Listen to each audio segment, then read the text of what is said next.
G'day team, welcome to another part of our deep dive series into the ribbon of the Revit user interface. I hope you're all having a good day because I'm about to make it pretty dry by going through the structure ribbon.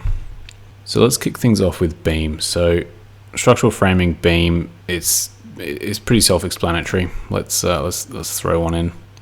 So as soon as you click on beam, you're going to have all of these drawing options. You can draw, straight line, start end, radius, arc, just different kind of line styles really. And then additionally, you have a bunch of information about the height and the extensions, materials, etc. There's a bunch of different options with these things. So have a play and just tinker as you go, I guess.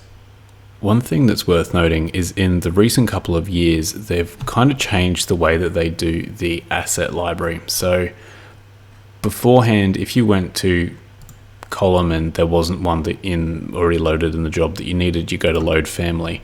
But if you've got a brand new version of Revit, or you don't have that material library installed, what you need to do is go over to insert and then load Autodesk Family, and then this is going to load it kind of from the cloud, which is actually a pretty good function. But for people who have been using Revit for as long as me, it kind of feels a bit strange. But if you're a student and it's kind of first year or two using it, then get your head around this, and it's a pretty good function, to be honest. Yeah, there's a lot to choose from in here, so have a look through, and if you can't find anything, you might have to go somewhere like Revit City or somewhere else online, which you can download a Revit Family, which serves the purpose that you need.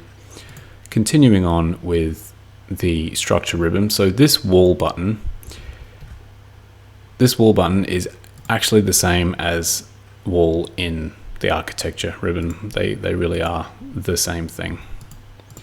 So a lot of what is in structure, especially in LT, could really be absorbed into the architecture ribbon. But with the full version of Revit, which if you are a student, I would hope that you have the full version if you're not paying for it, the structure tab in LT is a little bit superfluous. But the full version has a lot more buttons and a lot more functions and features, so it definitely serves its purpose in the full version of Revit.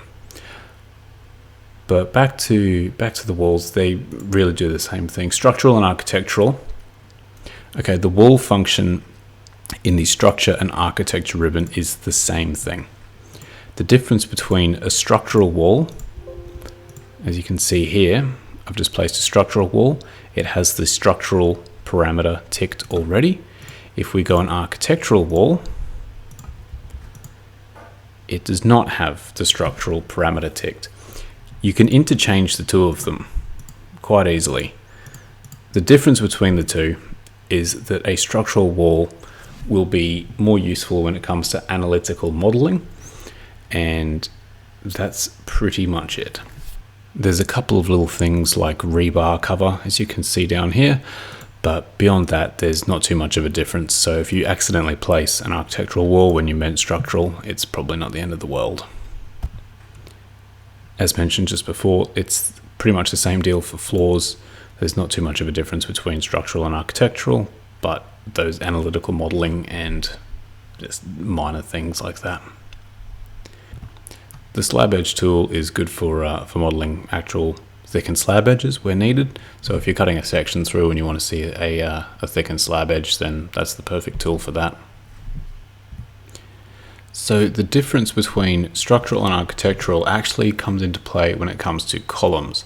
So you can see here that we've got a structural column, whereas in the architecture ribbon we have a structural column and an architectural column. So an architectural column functions quite differently to the structural column. Most of the columns that you put in should be structural columns, and I'll show you why. So if we go to column here, I think I've loaded this one in previously, and we chuck this bad boy in here, you can see it's its own independent element, right? So you can definitely tell that's the column and here's the wall, and they just kind of might be able to join them. That's kind of the extent of it. If you place an architectural column and this is probably a bad example, but have a look at how that functions. It's kind of taken the plasterboard lining around the corner with it. So I'll up the size of this a bit just to kind of show you exactly what it does. Okay. See how that doesn't have any kind of inherent material of its own, whereas this, you can clearly tell that it's its own structure, whereas this kind of just morphs whatever structure it's going through and merges with it. This is good for like boxing out columns or walls or structures. So if you're thinking if it's going to be like a veneer around a column or a wall, whereas this would be the actual column itself. So this is really more decorative, and this is the actual the bones of the structure.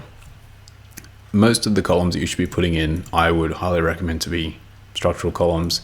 These have specific uses, but for general use, probably not recommended. So putting in a brace is pretty much like putting in a beam, but it's saying that the beam is going to be going up or down at a 45-degree angle. So say we've just clicked on that button, we're going to draw one in here, and we'll go and have a look at it in 3D mode. Yeah, you can see it's automatically going up at that angle like a cross brace would, which is a relatively smart feature. If you move your mouse over here, you can see those diagonal cross braces between. I mean, it serves its function. It's just good to know what that button does. Okay, so there's a couple of footings here. So it's an isolated footing. Of course, there's none loaded into the example project, but essentially that is going to be just an isolated footing underneath a post, whereas this is a strip footing which will be running along a wall. These things are both pretty clearly explained by the little diagram that pops up there. And lastly, we have datum, which is exactly the same as in the architecture ribbon. So there's a lot of crossover between these two,